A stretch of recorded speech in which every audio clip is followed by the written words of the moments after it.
Hello guys, welcome back to my UK जो knowledge YouTube channel. जी हाँ दोस्तों, आज हम सीखने वाले हैं कि फील्ड बुक से क्षेत्रफल कैसे निकाला जाता है और दूसरा ये सीखने वाले हैं कि फील्ड बुक से नक्शा कैसे तैयार किया जाता है। तो चलिए सबसे पहले हम इसका क्षेत्रफल निकाल लेते हैं, उसके बाद फील्ड बुक से नक्शा कैसे तैयार किया जाता है वो सीखेंगे। तो पहले हम इसका क्षेत्रफल निकाल लेते हैं। सबसे पहले जो यहाँ पर हमने नंबरिंग कर ली है कि आकृति का नंबरिंग कर लिया। पहला नंबर ये है, दूसरा ये, तीसरा ये, चौथा ये, पाँचवा ये, छठा ये। इस प्रकार से हमने कर ली है और इस प्रकार से हम इसका क्षेत्रफल निकालेंगे। और ये फील्ड बुक का सबसे बड़ा ख़ासियत ये कि इसमें दो प्रकार की सिर्फ आकृति बनती है। एक आपका समकोण त्रिभुज और एक आपका समलंब चतुर्भुज आकृति बनती है। तो चाहे जितने भी ज़मीन में टेढ़े मेढ़े रहे, जितने भी प्रकार के टेढ़े मेढ़े ज़मीन रहे, तो इसी फील्ड बुक के ज़रिए जो है इसका क्षेत्रफल निकालना बहुत ही आसान होता है। तो चलिए वीडियो को जो है शुरू से अंत तक ज़रूर देखिएगा। आज आपका कॉन्सेप्ट बिल्कुल क्लियर होने वाला है। तो चलिए वीडियो को करते हैं स्टार्ट। सबसे पहले जो है पहला आकृति का क्षेत्रफल निकाल लेते हैं। ये पहला मेरा समकोण त्रिभुज है, तो पहला इसका निकाल लेते हैं कि समकोण त्रिभुज का क्षेत्रफल आकृति एक का क्षेत्रफल बराबर यहाँ पर समकोण त्रिभुज है यहाँ पर। तो समकोण त्रिभुज है तो समकोण त्रिभुज का ये लिख लेंगे फार्मूला 1/2 इंटू आधार इंटू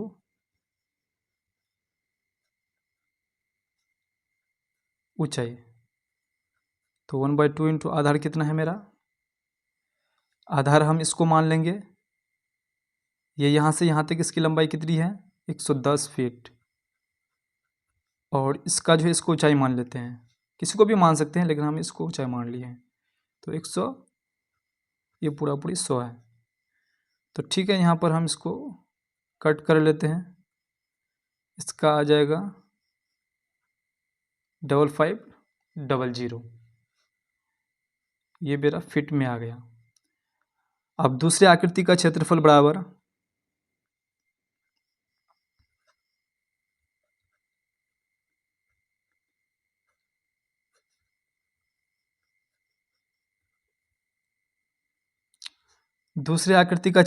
दूसरा आकृति मेरा ये हो गया, ये वाला। तो 1/2 इंटू आधार इंटू ऊंचाई। तो 1/2, ये भी समकोण है, ये भी समकोण है, दोनों समकोण है। इसमें जो है समकोण त्रिभुज ही बनेगा, बाकी दूसरा त्रिभुज इसमें नहीं बनेगा। फील्ड बुक में समकोण त्रिभुज ही बनता है। तो यहाँ पर इसका आधार इसको मान लेते हैं। यहाँ से यहाँ तक इसकी दूरी है 250 फीट। उसके बाद इसका जो है लंब जो है इसका 200। तो इसको काटेंगे हम 100 से, तो इसका आ जाएगा टोटल 25,000 फीट। यह आकृति दूसरे का हो गया। अब आकृति तीसरे का देख लेते हैं हम लोग। आकृति तीसरा वाला ये है, तो ये आपका आ जाएगा समलंब चतुर्भुज। आकृति 3 समलंब चतुर्भुज का क्षेत्रफल है ना, आमने सामने भुजाओं का योग बटे 2 इंटू डी, मतलब इसके बीच की दूरी। आमने सामने की भुजा क्या है, 180 प्लस 200 बटे 2 इंटू 180 प्लस 200 बटा 2 इंटू डी। तो यहाँ पर ले लेते हैं 180 और 200, 380 हो जाएगा यहाँ पर, 380 बटे 2। और ये डिस्टेंस जो है मेरा, ये यहाँ से यहाँ तक इसको डिस्टेंस कहा जाएगा। तो यहाँ से यहाँ तक कितना है, 250 है। और उसके बाद यहाँ से यहाँ तक 300 है। तो यहाँ से यहाँ तक अगर 250, 380 में से 250 को अगर निकाल देते हैं तो 130 बचता है। गौर से समझिएगा, यहाँ पर देखिए, यहाँ से यहाँ तक 250 है और यहाँ से यहाँ तक 380 है। तो 380 में से 250 को अगर माइनस कर देते हैं, 380 को 250 से माइनस करेंगे तो 130 बचेगा। तो ये डिस्टेंस इसका हो जाएगा 130। तो इसको काटेंगे तो इसका आ जाएगा 190 इंटू 30, तो इसका बराबर में आ जाएगा 24,700 फीट। आकृति 3 का इसका इतना फिट आ गया, इसका इतना आ गया, इसका इतना आ गया। तो आकृति 4 का ले लेते हैं। वही 4 का समलंब चतुर्भुज ही है। यहाँ पर हमने इसका लिख दिया है फॉर्मूला 2। समलंब चतुर्भुज का क्षेत्रफल समांतर भुजाओं का योग बटा 2 इंटू डी, और समकोण त्रिभुज का क्षेत्रफल 1/2 इंटू आधार इंटू ऊंचाई। तो इसी फॉर्मूले के हिसाब से जो है फील्ड बुक का जितना भी क्षेत्रफल होगा, जितना भी इसका आकृति बना हुआ रहेगा, इसी फॉर्मूला के हिसाब से बनाया जाएगा। तो चलिए चौथा का देख लेते हैं। चौथा का आमने सामने भुजाओं का योग 140 प्लस 100 बटा 2 इंटू डिस्टेंस। अब इसका डिस्टेंस कितना है देखिए, यहाँ पर 0 से यहाँ से 110 है, उसके बाद 0 से यहाँ तक 270 है। 0 से यहाँ तक 270 है। 270 को 110 माइनस कर देंगे तो 160 बचेगा। यहाँ पर 160 बचेगा। तो यहाँ पर क्या कर लेंगे, 240 दोनों को जोड़ लिए, 2 से डिवाइड कर देंगे 160। इसको 120 आ गया है, 120 इंटू 160। तो इसका आ जाएगा टोटल 120 160 आपका आ जाएगा 19,200 फीट।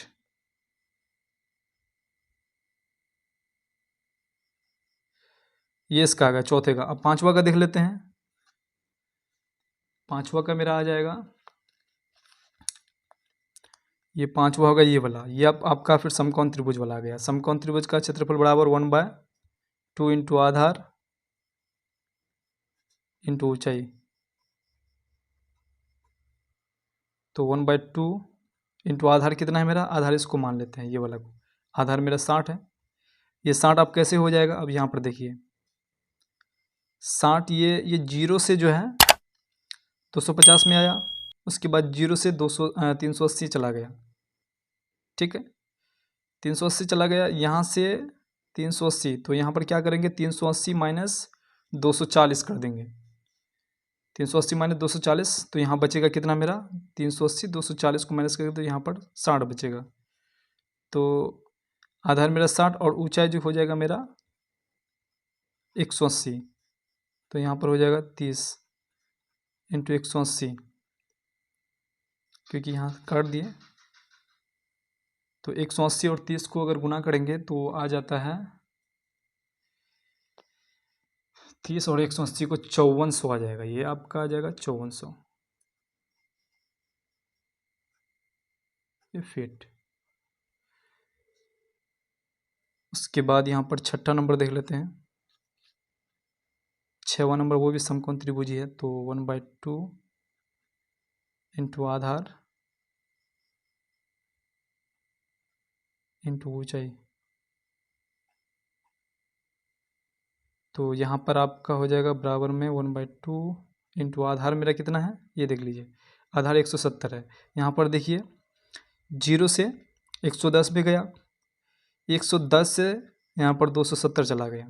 ठीक है, तो आपको डायरेक्ट यहाँ देखना 0 से 270 पे गया, तो यहाँ पर 440 माइनस 270 करेंगे तो 170 बचता है। 440 माइनस 270 करेंगे कितना बचता है, 170। आप करके देख भी सकते हैं। तो 170 आया छठे का। तो ये आपका आ जाएगा आधार, इसको माने या इसको माने चलेगा। तो उसके बाद इंटू आधार इंटू ऊंचाई, ऊंचाई मान लेते हैं 140 को। ठीक, तो 170 इंटू 140। अब इसको काट लेते हैं, इसको काट लेते हैं। काटने में कितना आ जाएगा आपका, 7 दूनी 14। ये आपका आ जाएगा 170 इंटू 70। तो बराबर में कितना आ जाएगा, 170 इंटू 70 करेंगे तो ये आपका 11,900 ये फिट आ जाएगा। तो यहाँ पर हमने पहला आकृति का क्षेत्रफल इतना निकाला, दूसरे आकृति का क्षेत्रफल इतना निकला, तीसरे आकृति का क्षेत्रफल ये पहले का, यहाँ पर देखिए पहले वाला ये, दूसरे आकृति का, तीसरे आकृति का, चौथे का, और ये आपका हो जाएगा पांचवा, और ये आपका छठा हो जाएगा। इसको टोटल अगर इसका क्षेत्रफल अगर काउंट करेंगे, यहाँ पर हम कर लेते हैं। पहले का कितना आया 55, 00, 25, 000, उसके बाद 24, 700, उसके बाद 19, 200, उसके बाद 54, 00, 11, 900। 1 2 3 4 5 6 को आकृति है। इन सबों का एरिया जोड़ लेंगे, जोड़ करके कितना आता है, जोड़ करके यहाँ पर टोटल आया हुआ है 91700 फीट। तो ये जो है इस फील्ड बुक से जो है इन सभी आकृति का क्षेत्रफल ये इतना आया है। चाहे जितना भी टेढ़ा मेढ़ा प्लॉट रहे तो इसी कॉन्सेप्ट के जरिए जो है आप इसी मेथड को फॉलो करके चाहे जितना भी टेढ़ा मेढ़ा ज़मीन रहे आप आसानी से जो है इसका एरिया निकाल सकते हैं। और सबसे इम्पॉर्टेंट बात यह है कि इसी रूल को अपनाते हुए जो है नक्शा तैयार किया जाता है। चाहे जितना भी बड़ा नक्शा रहे, इसी फील्ड बुक के जो है इसी फील्ड बुक का कॉन्सेप्ट को आगे बढ़ाते हुए जो है नक्शा को तैयार किया जाता है। तो ये चीज़ आपको सीखना बेहद ज़रूरी है। यहाँ पर जो है इस प्रकार से ये हमने यहाँ पर लिख लिया है कि ये जो है आपका ऑफसेट लाइन, ये आपको माना जाएगा, ये लाइन जो है ये ऑफसेट लाइन होता है। और ये तो हमने ये त्रिभुज यहाँ पर लिख लिया। और ये वाला लाइन जो होता है ये बहुत ही महत्वपूर्ण लाइन होता है, इसे जरीब लाइन कहा जाता है, इसको जरीब लाइन कहा जाता है। और ये आपका ऑफसेट लाइन होता है। और ऑफसेट लाइन दायां बायां दोनों तरफ से लिया जाता है।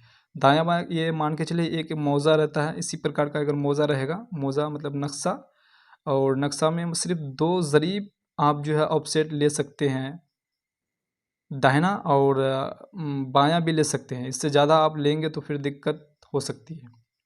आई होप आपको वीडियो पसंद आई होगी। अगर वीडियो पसंद आई तो वीडियो को लाइक, चैनल को सब्सक्राइब और बेल आइकन घंटी को जरूर दबा दीजिएगा ताकि हर एक वीडियो का नोटिफिकेशन आप तक सबसे पहले पहुंचे। तो चलिए नेक्स्ट वीडियो में मिलते हैं, तब तक के लिए जय हिंद, बाय बाय, टेक केयर।